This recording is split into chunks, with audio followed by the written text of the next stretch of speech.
Assalamualaikum warahmatullahi wabarakatuh. Perkenalkan, nama saya Dina Andri Puryanti. Saya dari Fakultas Ilmu Sosial, Prodi Ilmu Perpustakaan, mata kuliah Pancasila. Di sini saya akan menjelaskan tentang kedudukan, peran, dan fungsi Pancasila. Pancasila sebagai sistem filsafat.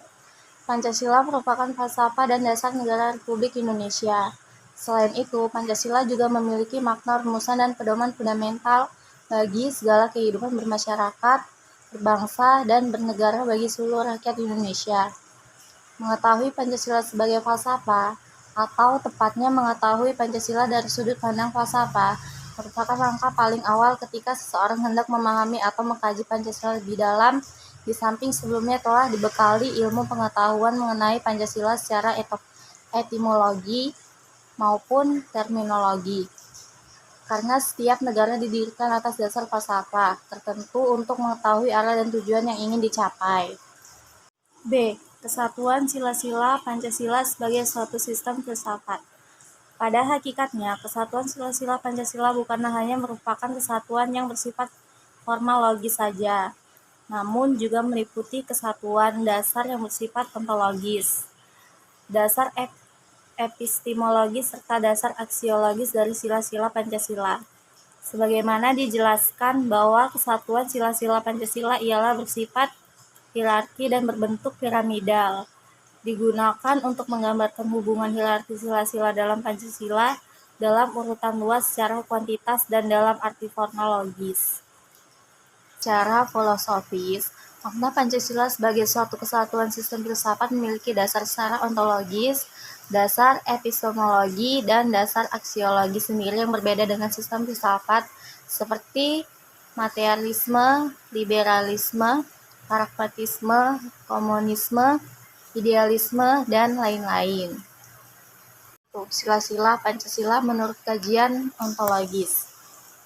Pancasila sebagai suatu kesatuan sistem filsafat tidak hanya kesatuan yang berkenaan dengan sila-silanya saja, melainkan juga meliputi hakikat dasar Pancasila.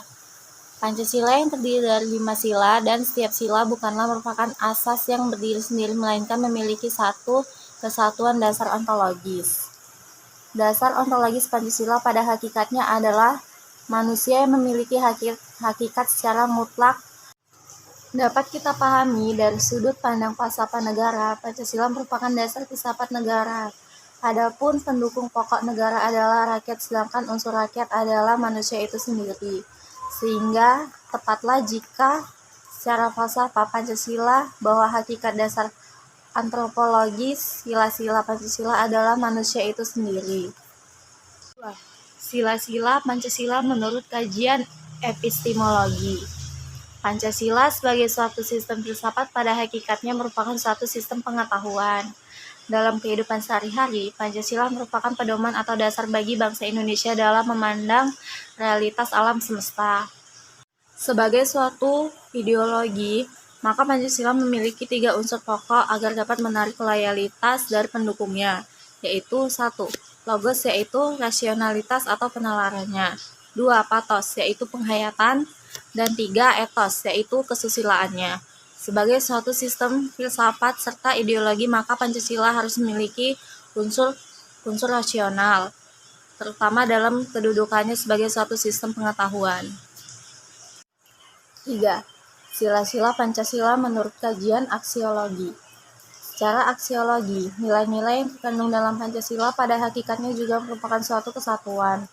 Terdapat berbagai macam teori tentang nilai, dan hal ini sangat tergantung pada titik tolak dan sudut pandang masing-masing. Hakikatnya, segala sesuatu itu bernilai, hanya nilai apa saja yang ada serta bagaimana hubungan nilai tersebut dengan manusia.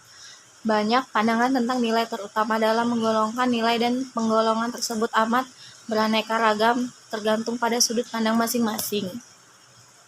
C. Pancasila sebagai ideologi bangsa dan negara.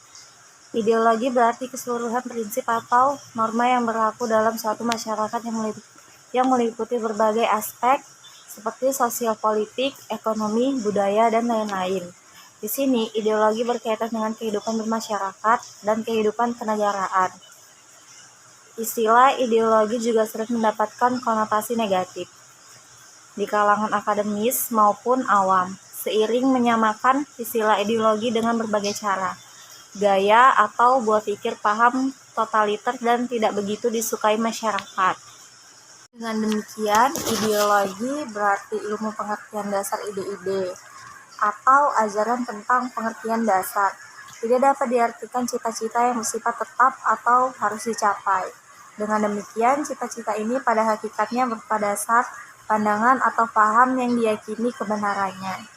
Sekian yang dapat saya sampaikan. Wassalamualaikum warahmatullahi wabarakatuh.